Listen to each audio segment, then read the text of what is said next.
Welcome to the next video in the Boolean series. In this video, I'm going to show you what Boolean expressions are and how we can use the laws of logic to make them simpler. Well, I've shown you a lot of laws and I've shown you a lot of operations, but what are actually Boolean expressions? Well, Boolean expressions are basically just input values, P's, Q's and R's combined together with all these logical operations. So different letters representing different input values and combined together with these logical operations, just like in algebra. For example, P and Q, X or R is a Boolean expression. Another somewhat more complicated Boolean expression is something like P and Q or not Q and R, or P if then Q and not Q if and only if R. So whichever operation you want to put together and then how many inputs are there, it's again different for each expressions. As I mentioned, these different expressions will carry out different instructions for the computer, so the computer can do different things and allow through certain input combinations and stop certain input combinations from going through in the circuits. Now let's talk a little bit about the rules of the brackets. So if I have got the expression of not P and Q, and if I have got the expression of not P and Q, what is the difference in here? What am I doing by placing the bracket? Well, just as in algebra, by placing a bracket somewhere, I'm emphasizing priority.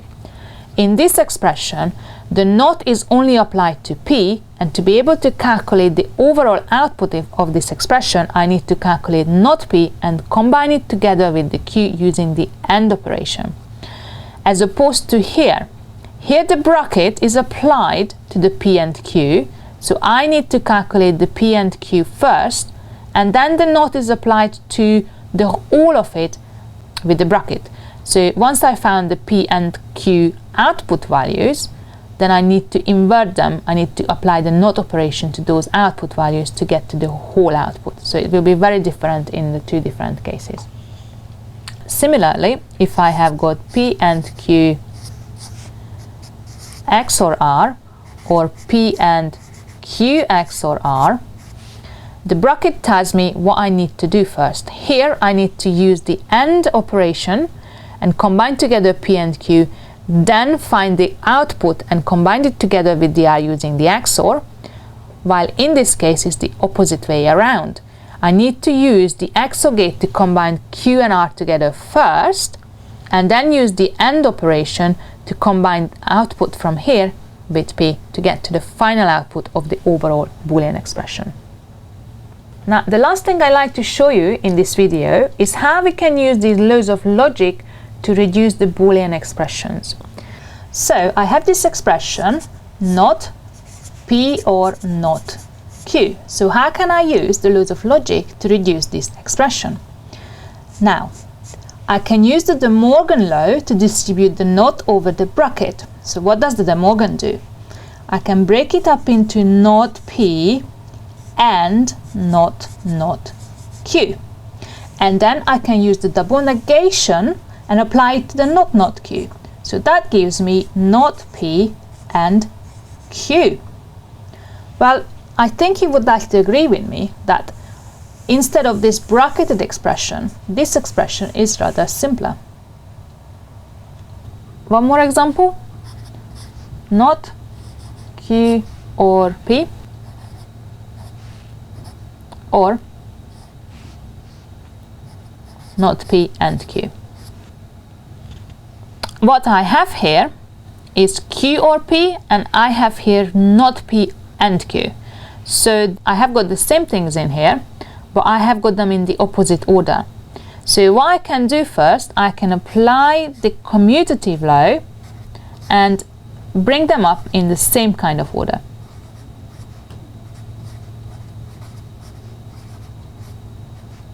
then what I can use next is the De Morgan laws to distribute the not inside the bracket.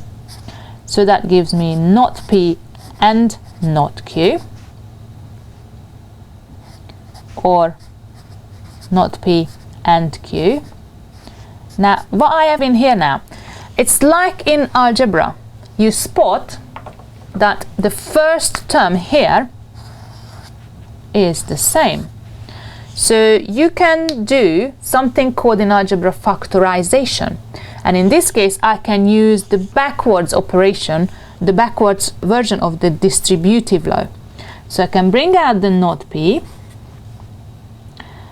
and the end.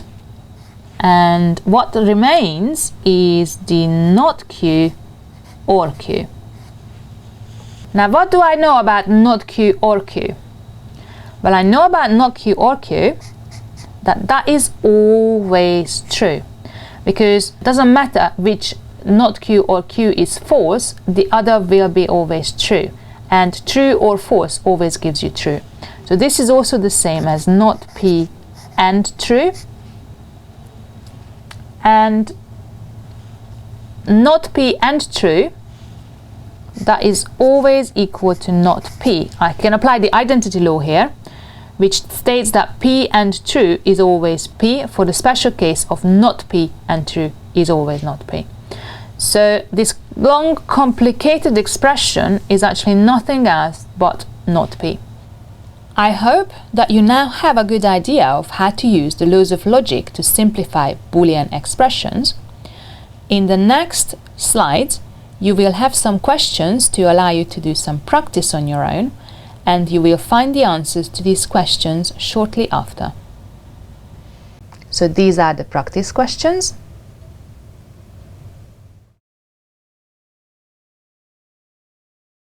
And here are the answers.